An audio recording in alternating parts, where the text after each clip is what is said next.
بسم اللہ الرحمن الرحیم۔ السلام علیکم محترم ناظرین، آج ہم ایک ایسے نازک اور سنجیدہ موضوع پر بات کریں گے جس نے پورے ملک کو فکر مندی میں مبتلا کر رکھا ہے۔ پاکستان اور بھارت کے درمیان بڑھتی ہوئی کشیدگی، سرحدوں پر غیر معمولی نقل و حرکت اور میڈیا پر گردش کرتی جنگ کی خبریں، یہ سب ایک عام شہری کے ذہن کو جھنجھوڑ رہی ہیں۔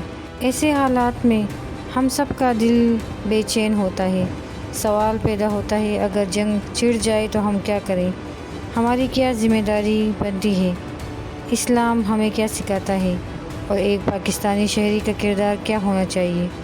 آج ہم ان تمام سوالات کے جوابات قرآن و سنت کی روشنی میں پیش کریں گے۔ اسلام میں جنگ کا تصور۔ اسلام میں جنگ کوئی محبوب چیز نہیں۔ قرآن کریم بار بار ہمیں امن، صلح اور بھائی چارے کی دعوت دیتا ہے۔ سورہ البقرہ کی آیت 190 میں فرمایا گیا ہے، اور اللہ کے راستے میں ان لوگوں سے لڑو جو تم سے لڑتے ہیں، مگر حد سے نہ بڑھو، یقیناً اللہ حد سے بڑھنے والوں کو پسند نہیں کرتا۔ اس آیت سے واضح ہوتا ہے کہ جنگ صرف دفاع کے لیے جائز ہے، وہ بھی جب دشمن حملہ کرے یا ظلم حد سے بڑھ جائے۔ نبی کریم صلی اللہ علیہ وآلہ وسلم کی سیرت ہمیں یہ سکھاتی ہے کہ آپ صلی اللہ علیہ وآلہ وسلم نے ہمیشہ جنگ سے پہلے صلح کی ہر ممکن کوشش فرمائی۔ صلح حدیبیہ ایک عظیم مثال ہے، جہاں آپ صلی اللہ علیہ وآلہ وسلم نے صبر کا اعلیٰ مظاہرہ کیا تاکہ خون ریزی سے بچا جا سکے۔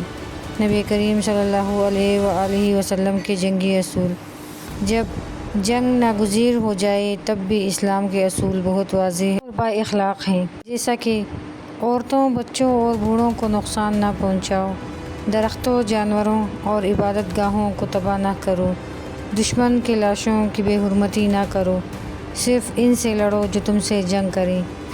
یہ وہ اصول ہیں جو دنیا کی کسی بھی فوجی طاقت نے قائم نہیں کیے، لیکن اسلام نے 1400 سال پہلے امن اور اخلاقیات کے ساتھ جنگ کے قوانین بھی سکھا دیے۔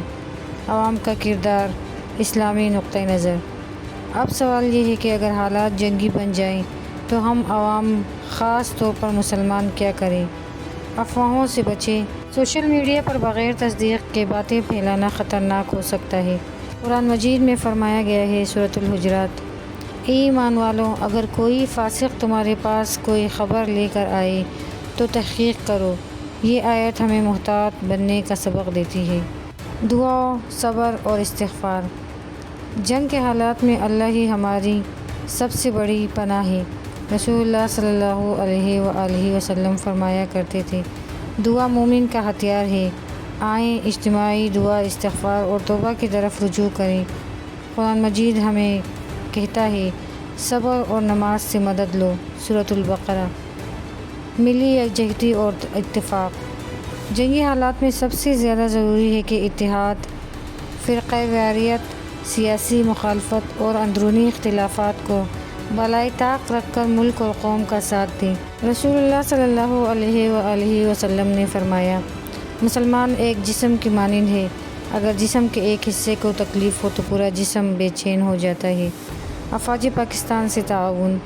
ہماری افواج وطن کی حفاظت کے لیے دن رات محنت کرتی ہیں، ہمیں چاہیے کہ ان کا حوصلہ بڑھائیں، جھوٹی باتیں نہ پھیلائیں اور ان کے لیے دعا کریں۔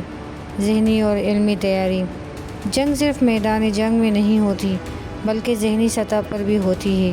اپنے بچوں کو سچ، حوصلے اور صبر کی باتیں سکھائیں، گھروں میں احتیاطی اقدامات کریں، لیکن خوف و ہراس نہ پھیلائیں۔ اگر جنگ ہو جائے اور کوئی اپنی جان دے دے تو اسلام میں ایسے شخص کو شہید کہا جاتا ہے۔ اللہ تعالیٰ فرماتے ہیں، سورۃ البقرہ: اور جو لوگ اللہ کے راستے میں مارے جائیں انہیں مردہ نہ کہو، وہ زندہ ہیں لیکن تمہیں شعور نہیں۔ مگر شہادت کا درجہ صرف اللہ کے راستے میں لڑنے، حق کے دفاع اور نیت کی پاکیزگی سے حاصل ہوتا ہے۔ لہٰذا ہمارا کردار صرف جوش میں نہیں بلکہ ہوش اور دین کی روشنی میں ہونا چاہیے۔ جنگ کا مقصد عصبیت، قوم پرستی، بہادری کے جوہر دکھلانا، شہرت، مال اور زمین کا حصول نہ ہو، بلکہ جنگ محض اللہ کے کلمے کی سربلندی یا مسلمانوں کی جان و مال، سرزمین اور مقدس مقامات کی حفاظت کے لیے کی جائے۔ ایک صحابی رسول اللہ صلی اللہ علیہ وآلہ وسلم کی خدمت میں حاضر ہوئے اور عرض کیا کہ ایک شخص جنگ میں شرکت کرتا ہے، غنیمت حاصل کرنے کے لیے ایک شخص جنگ میں شرکت کرتا ہے، شہرت کے لیے ایک شخص جنگ میں شرکت کرتا ہے تاکہ اس کی بہادری کی داغ بیٹھ جائے، تو ان سب میں اللہ کے راستے میں لڑنے والا کون ہے؟ آپ صلی اللہ علیہ وآلہ وسلم نے فرمایا، جو شخص اللہ کا کلمہ سربلند کرنے کے لیے جنگ میں شرکت کرتا ہے تو صرف وہی اللہ کے راستے میں لڑنے والا ہے۔ ثابت قدمی اور ذکر اللہ کی کثرت۔ اے ایمان والوں، جب کسی گروہ سے تمہارا مقابلہ ہو تو ثابت قدم رہو اور اللہ کو کثرت سے یاد کرو، توقع ہے کہ تمہیں کامیابی نصیب ہو۔ سورہ انفال۔ اللہ جل شانہ اور اس کے رسول صلی اللہ علیہ وآلہ وسلم اور حاکم وقت کے اطاعت، اور اللہ اور اس کے رسول صلی اللہ علیہ وسلم کے اطاعت کرو اور آپس میں جھگڑا نہ کرو، ورنہ تم کمزور پڑ جاؤ گے اور تمہاری ہوا اکھڑ جائے گی۔ سورہ انفال۔ ایمان والو، اللہ کی اطاعت کرو اور اس کے رسول کی بھی اطاعت کرو اور ان لوگوں کی جو تم میں سے حاکم ہوں۔ سورۃ النساء۔ طاقت و اسباب پر گھمنڈ اور غرور و تکبر سے اجتناب۔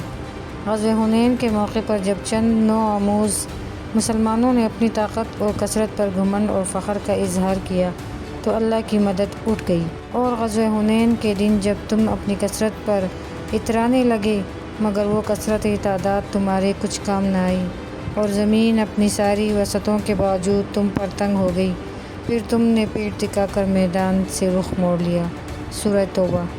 ہم سب کو اللہ تعالیٰ سے دعا کرنی چاہیے کہ وہ ہمیں جنگ جیسی آزمائش سے محفوظ رکھے، مگر اگر یہ آزمائش آ جائے تو ہم قرآن و سنت کے مطابق اپنا کردار ادا کریں۔ ہم مسلمان ہیں، ہمیں دنیا کو دکھانا ہے کہ ہم صرف لڑنے والے نہیں بلکہ عدل، امن اور انسانیت کے علم بردار ہیں۔ آئیں اپنے عمل، کردار، سچائی، صبر اور اتحاد اور دعا سے اس ملک کو بچائیں، سنواریں اور اللہ کی مدد کو دعوت دیں۔ یاد رکھیں، جنگ کوئی حل نہیں، لیکن اگر جنگ مسلط کی جائے تو مسلمان صرف سپاہی نہیں بلکہ انسانیت کا محافظ بھی ہوتا ہے۔ ہمیں چاہیے کہ ہم اللہ پر توکل رکھیں، دعا کریں، اپنے وطن کے ساتھ وفاداری دکھائیں اور ایک بااخلاق، باحوصلہ اور باخبر مسلمان شہری ہونے کا ثبوت دیں۔ اللہ تعالیٰ پاکستان کی حفاظت فرمائے، امت مسلمہ کو امن عطا فرمائے اور ہمیں ہر آزمائش میں سرخرو کرے۔ اللہ پاکستان کی حفاظت فرمائے، آمین یا رب العالمین۔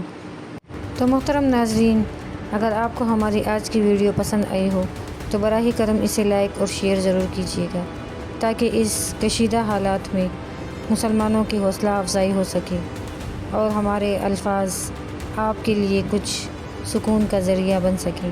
اور اگر آپ نے ابھی تک ہمارے چینل قصص الاسلام 0.2 کو سبسکرائب نہیں کیا تو براہ کرم اسے ضرور سبسکرائب کیجیے گا۔ دعاؤں میں یاد رکھیے گا۔ جزاک اللہ خیر، والسلام۔